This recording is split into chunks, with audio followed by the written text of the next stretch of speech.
Selling your car to Carvana is as easy as... As easy as pie? Sure. All you have to do is enter your license plate or VIN. As easy as a stroll in the park. Okay, then just answer a few questions and you'll get a real offer in seconds. As easy as singing. Why not? Schedule a pickup or drop-off and Carvana will pay you that amount right on the spot. As easy as playing guitar. Actually, I find that kind of difficult. But selling your car to Carvana is as easy as... Can be. Visit Carvana.com or download the app to get an instant offer today. From Hollywood, it's time now for Edmund O'Brien as... Johnny Dollar. This is Mr. Lavery at Washington Life. Are you available for an assignment? Yes, I am, Mr. Lavery. Fine. You'll have to go to New Mexico, little town near Gallup. That's all right. What's the case? We want to look into the death of a Merrill Kent. It was generally accepted that his death was the result of an accident. He was buried day before yesterday. On that same day, the police received information to the effect that he was murdered. Well, this kind of thing can be awkward. No autopsy, I suppose. No, arranging one will be your first job. If the man was murdered, we want to find out.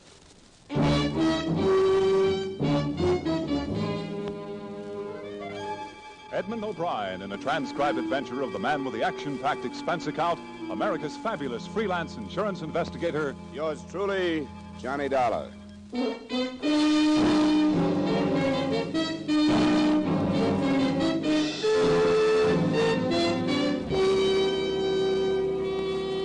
Expense account submitted by Special Investigator Johnny Dollar to Home Office, Washingtonian Life Insurance Company, Hartford, Connecticut.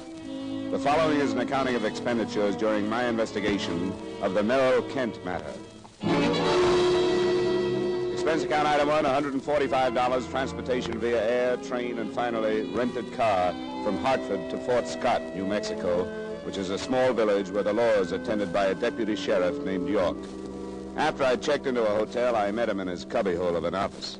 Well, I don't know what to think about the darn thing. Get everything all settled, and then some blame fool riles it up again. Was it a local phone call? Local? Yeah. Oh, a month ago, I could have found out who made it just by asking the operator. Used to have their finger on everything in town, but, we got a dial system now. I didn't recognize her voice because she was, tricking it up. What did she say? Yeah, she called while the funeral was going on, you know. Yeah, I understood that. Yeah, she said something from the Bible and that she couldn't stay silent while the good man's body was being submitted to the grave, as she put it. Then she said she wasn't sure enough to accuse anybody out in the open, but that she thought Mr. Kent had been murdered. No more than that? Didn't she name anybody? No, she just hung up. Yeah, isn't much to start from, is it? No. You know, I knew Kent. He was a good horseman, but better ones have been killed the same way. See, the horse falls and the rider's foot slips through the stirrup. Then when the horse gets up, he panics with this thing stuck there and dragging at him. He doesn't have to run 100 yards, and the man's dead. Well, Kent's horse must have run 3 miles. How do you know that? Well, the way he was blowing when he got back to the ranch. He dragged Kent all the way home, you know. But you don't know where it happened, huh? No. Kent bred horses and was out all the time exercising them, so it could have happened any place. I just say the man had some hard luck. He's dead and buried, and as far as I'm concerned, that should be the end of it. Yeah, you're probably right. The insurance company has a sizable investment to protect if they can. They want an autopsy, so I guess we'll have to have one. Well, how do you figure on working that out? I know the widow won't okay one, and some survivor has to in this state. Have you talked to her about this? No, but she's been through enough as it is. Why should I want to open it up again? You'd think she'd want to know if her husband was murdered or not. She doesn't know anything about the phone call. She doesn't? I didn't think it was worth telling her about.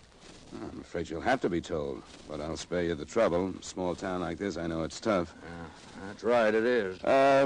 Who was the doctor that was called, the one that signed the death certificate? His name's Snyder. Yeah, thanks. Where's his office? It's in his house down on Elm Street, 2nd Street just past the hotel. I'll find it. Thanks again, Sheriff. Sorry I have to stir things up. I'll do it as quietly as I can.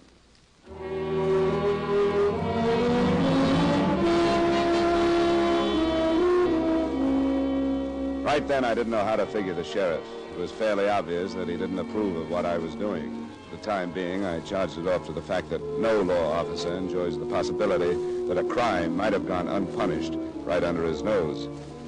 Dr. Hugo Snyder's shingle on a white fence identified the address on Elm Street. A side door led to his office waiting room. I was met there by a woman in a nurse's uniform.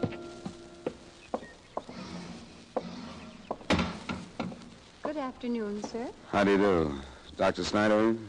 Yes, but he's busy at the moment. Do you have an appointment? No, I don't. I'm not a patient. Well, here, I have to talk to him about something else. Here's my card.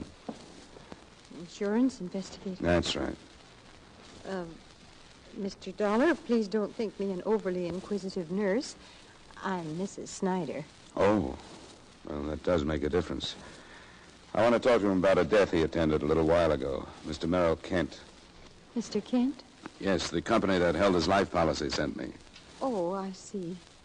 They think an investigation is needed. There's a chance, yes. That's what I wanted to talk to the doctor about. If I can see him now.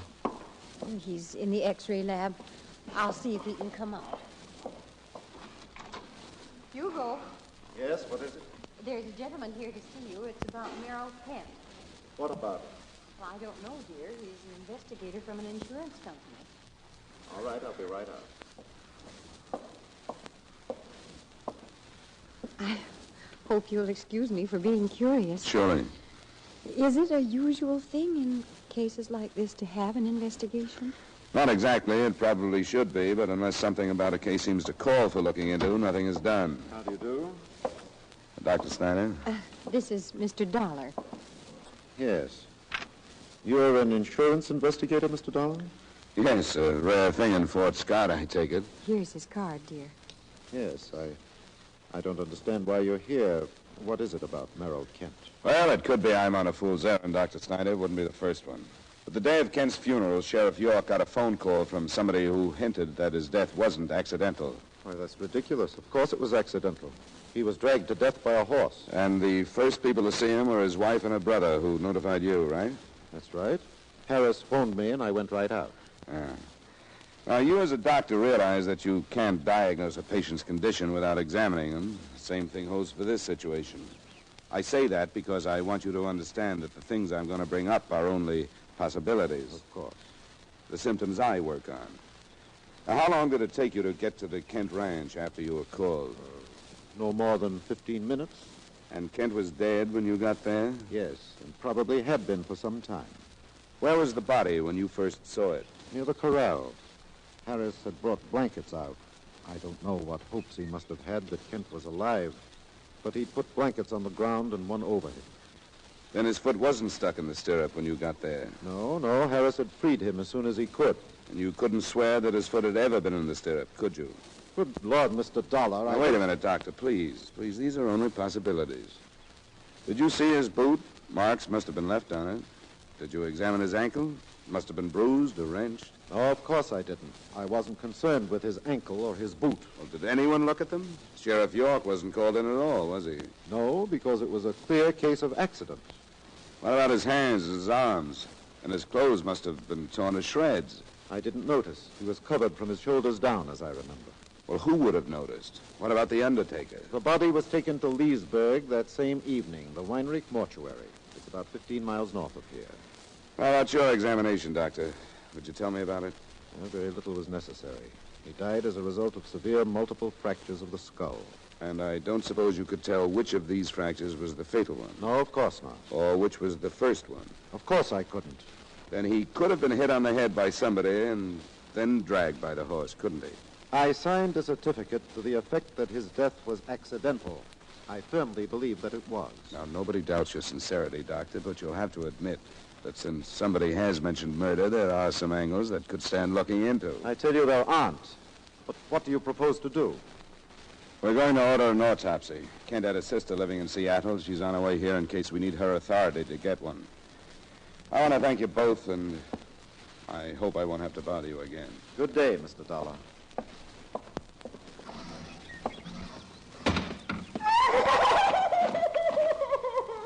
Hilda, what's the matter? Stop it. What's the matter?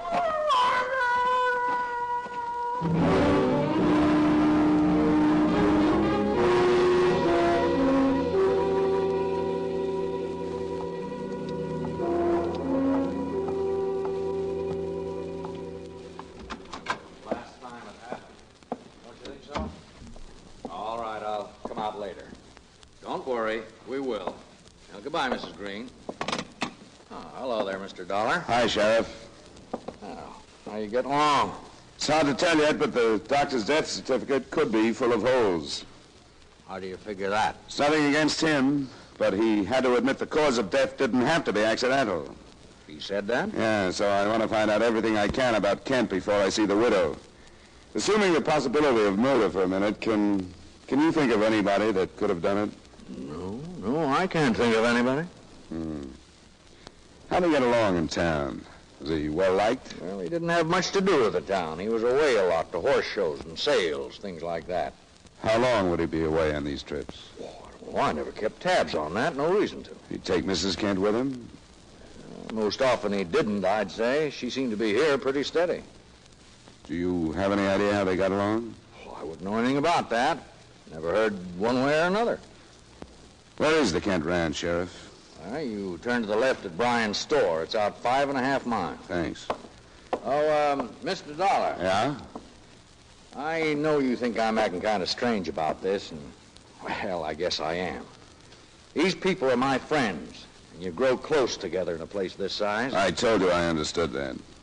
I guess I don't want any of them to turn out to be a killer. Have you remembered something that you want to tell me? No, it's nothing like that. I wouldn't lie to you. But it seems like you've got it in your mind that Maxine Kent might have had something to do with her husband dying. I didn't say that. Everybody likes her, Mr. Dollar. Loves her, I guess is more like it. She was born here. Now, if you're going to make it rough on her, I'd watch my step if I was you. Thanks for the advice, Sheriff. The way you seem to feel, I wonder that you reported that phone call at all. The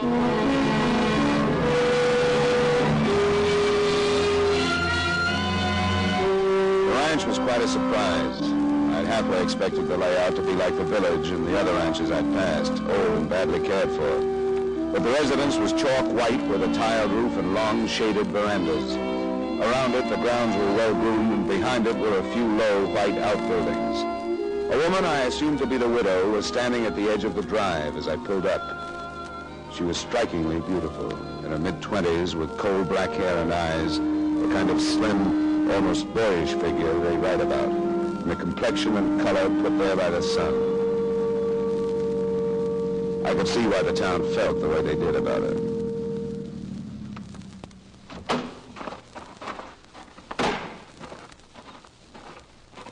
Well, Mr. Dollar? Yeah, I seem to have been preceded by my infamy. My brother's in town. He phoned me that you were on your way out.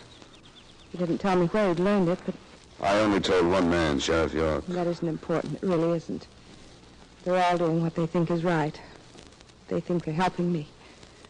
But I can realize that all they've done is give you more and more reason for suspicion. Isn't that true? So far, yes. Come up on the veranda where we can sit down. Then you can tell me what to do. Sure.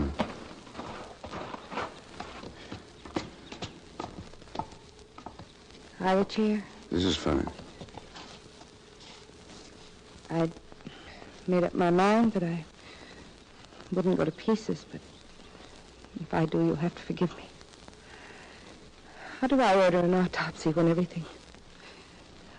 funeral... All that's needed is your signature, Mrs. Kent, on a form that says you're authorized one. I will. If it's the right thing to do, I'll do it. Is that all? As far as I'm concerned, yes. The rest of it will be up to the county. They'll ask if you suspect anyone. I don't suspect anyone. They'll ask who you suspect of calling the police. But I don't suspect anyone. Then it'll be up to the coroner's jury. Sorry, Miss Kent, I don't know if you can understand that because of the phone call, I couldn't do anything but press this. Don't understand. I don't understand any of it, but I'll do what's right. Unless there's something else, I wish you'd go now.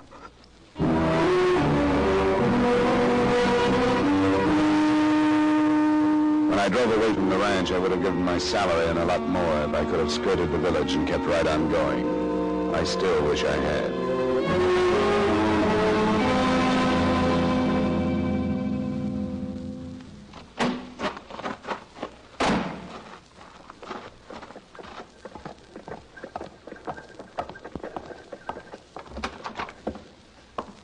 You the guy from the insurance company? That's right. Where's Sheriff York? He's over at Doc Snyder's. Just phoned and said if you showed up to get right over there. Why? Mrs. Snyder killed herself. She left a letter.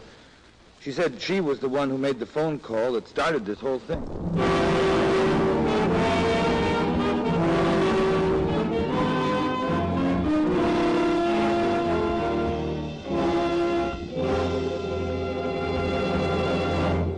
We will return you to yours truly, Johnny Dollar, in just a moment. Gangbusters shouldn't have relatives. That would seem to be the moral of the exciting Gangbusters case tonight. Hear the case of the talkative boy, in which a crook is corralled through telling testimony furnished to San Francisco police by his young nephew.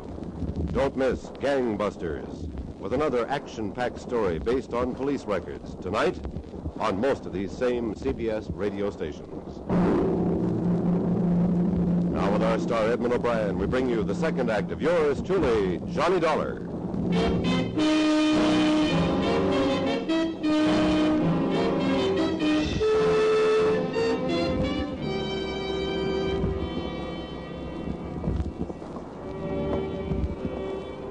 Sheriff York? Yeah, who is it? Oh. Well, I guess you got the news. Briefly, yeah. What's the story?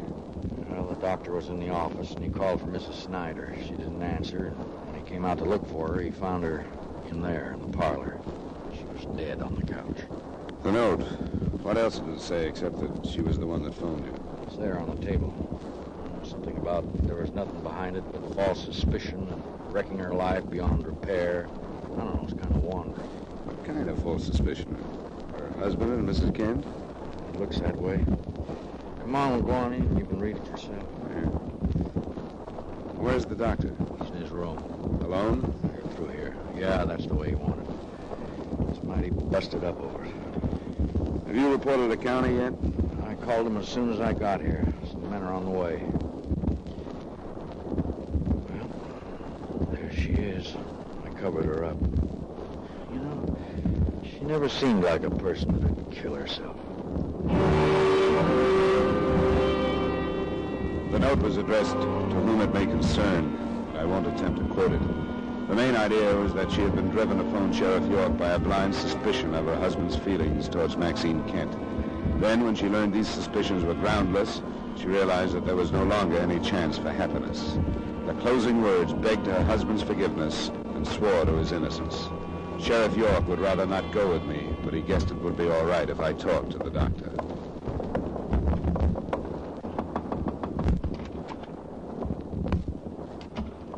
Again, Mr. Dollar. Yes, things haven't cleared up very quickly, have they? No, Scott has accomplished a great deal. Suppose I was being too objective. I meant the 2 lives have been ruined since you arrived. The wife's and my own. You didn't mean that I ruined them. Oh, no, of course not. Circumstance. Circumstance that should have been entirely harmless. Not even known. Misunderstand me. I'm not defending. See no reason to anymore. Those circumstances drove your wife to breaking the case open, with you in the middle. Her own version of them. I am in love with Maxine Kent. I have been. If I'd been selfish and divorced my wife, if Maxine had been the same, none of this would have had the meaning that it has now. But one doesn't do things like that in a small town unless one is prepared to leave. We weren't. Why not? The doctor's money is nothing. She had none. But we were intelligent people. We had control of our emotions. So we talked and decided not to see each other again. I'll admit I lied to my wife. Not well. She suspected the truth. When Kent was killed, I think she lost her mind with doubt. You did say killed, didn't you? Yes. I mustn't forget that my motive is now public, isn't it? That part of her note will be remembered. That she realized she was wrong isn't important, is it? That depends. By itself, this is a good story, all of it. But it falls to pieces when it's told by the doctor who signed Merrill Kent's death certificate. Yes, I suppose it does. But it's the truth. If it is, you can prove it. Where were you the afternoon Kent was killed? Sometimes you can't prove the truth. I was in the office, working with my wife. Then why did she think you had killed him? Because she left for about an hour to shop. What did you do during that time? I came here to this room and rested. Is there any way to prove that? Anyone see you? No. And if you can't prove it, it's That's not the truth. If you can, it holds up better in court. You're convinced that I'm guilty, aren't you? All I can do is work with what's at hand. If you are, you'd better plead it. If you aren't, you'd better keep your fingers crossed for a quick confession from someone else. Mr. Dollar, tell me, has it been proved that he was murdered? The autopsy should be underway by tomorrow afternoon. Kent's sister has arrived? We don't need her. His widow is authorizing one. I see. Anything more to say? No. No, I don't think there's anything more to say.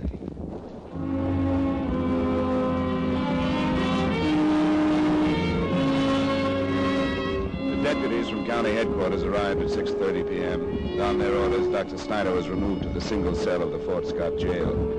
He wasn't questioned that evening, but the headquarters men quite pointedly had their doubts that his wife's death was due to suicide. When I'd given them everything I had, I drove back to the Kent ranch. This time, I wasn't met by the beautiful widow. A man stood waiting for me at the edge of the driveway. Hello. I saw your lights coming up the road. I came to see Mrs. Kent. I'm sorry, she's not here. Where is she? She had to go to Santa Fe. I'm her brother. Can I do anything for you? I don't need any help, thanks. We'll have the Santa Fe police pick her up. Wait a minute. Wait a minute.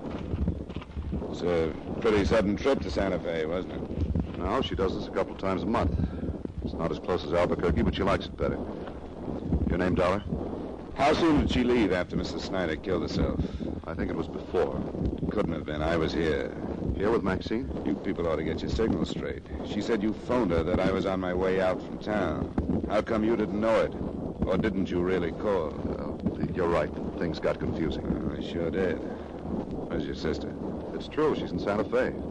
I told her not to go because everything she did like that was making it look worse. That's right. Why'd she go? When she heard about the doc's wife, she flew apart. Until then, she was sure Kent hadn't been murdered. When that happened, she seemed to change her mind. I guess we can charge it off to the old beat-up prerogative women are supposed to have. I'm going back to my hotel. Get some sleep. Wait just a second. I want to tell you this. Whatever happened, Maxine didn't have anything to do with it. What did happen? I don't know. I'm no expert. I was here when the horse dragged Kent in.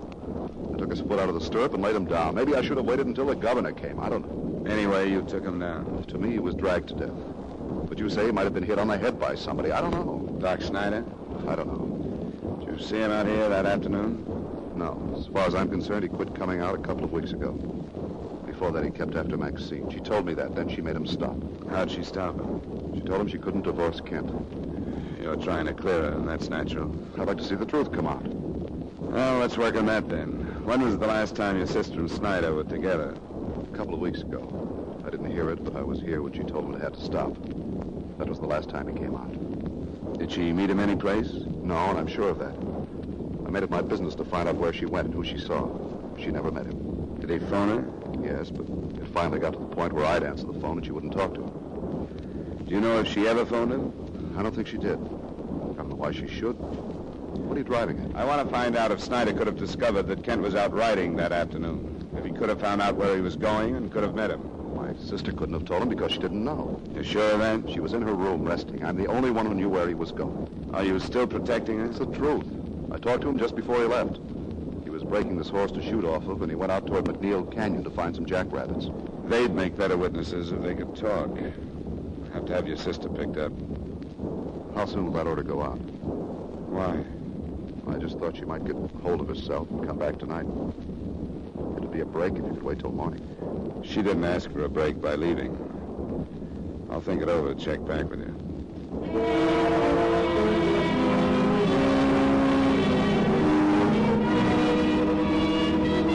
The next day, things moved slowly. Mrs. Kent did come back on her own and signed for an autopsy. I didn't see her. By that evening, her husband's body had been exhumed, and by noon the following day, the coroner's report was out. There was no actual post-mortem evidence of murder, but the openings were still there. Considering the circumstances, there was no proof that it wasn't murder either. The inquest verdict was the familiar death by misadventure, or at the hands of person or persons unknown. Dr. Snyder and the body of his wife were carted off to the county seat for more questioning and examination. And I spent the rest of the day with Sheriff York and a flock of volunteer citizens going over everything we had from the beginning again.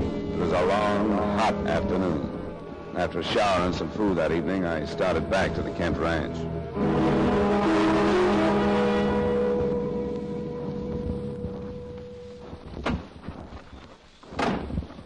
You again, Dollar? I thought you'd be through with this since Doc Snyder was arrested. Not quite. Your sister here? What do you want with it? I want to talk to her. Give her my apologies. Apologies? I hadn't noticed a side of you that would bother with them. Is she here? She's too upset to be bothered. Ask Mr. Dollar in, Harris. Why are you acting that way? Thank you, Mrs. Kent. Please come in.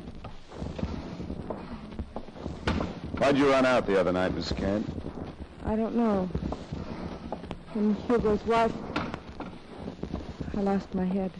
She came back, didn't she? I'm glad she did. She had nothing to run away from. What do you mean? Well, we're satisfied now that your husband's death was accidental. You know this, Dollar? I was with Sheriff Ewing. We went out toward McNeil Canyon. Found the spot where it happened. Your husband fired a rifle. We found it. His horse reared and fell. The marks in the ground show that. It was dragged from there. There are traces of that, too. It's over. It's over. Merrill. Merrill, they believe me now.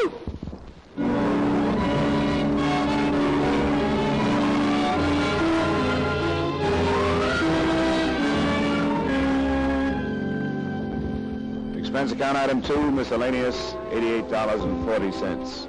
Item 3, same as item 1, transportation back to Hartford. Expense account total, $378.40. Remarks?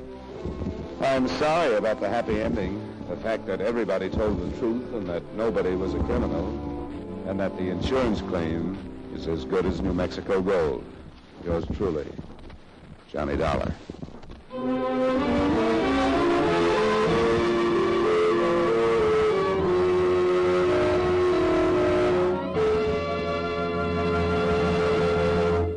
Yours truly, Johnny Dollar, stars Edmund O'Brien in the title role and is written by Gil Dowd with music by Wilbur Hatch. Edmund O'Brien will soon be seen starring in the Paramount Pictures production, Silver City. Featured in tonight's cast were Ray Hartman, Joseph Kearns, Jeanette Nolan, Edgar Barrier, Virginia Gregg, and Hy Averbank. Yours truly, Johnny Dollar, is transcribed in Hollywood by Jaime Del Valle.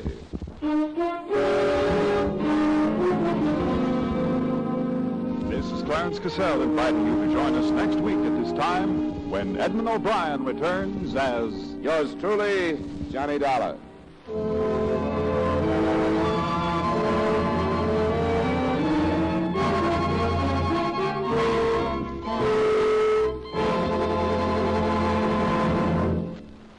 This is Edmund O'Brien again.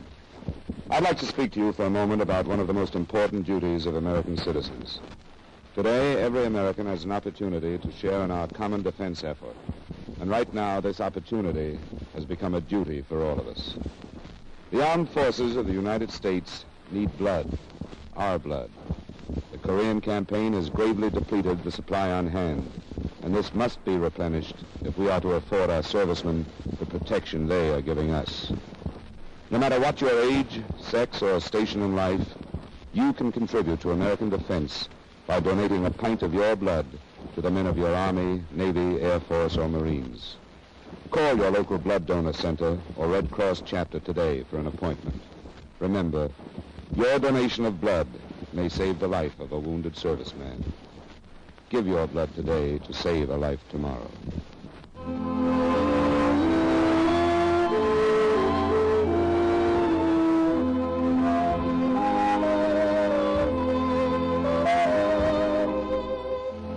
Partners, if you're looking for exciting Western adventure, you've come to the right network. Every Saturday on CBS Radio, most of these same stations bring you the Gene Autry Show and Bill Boyd as Hopalong Cassidy. Listen tonight. Stay tuned now for the Vaughn Monroe Show, which follows immediately over most of these same stations.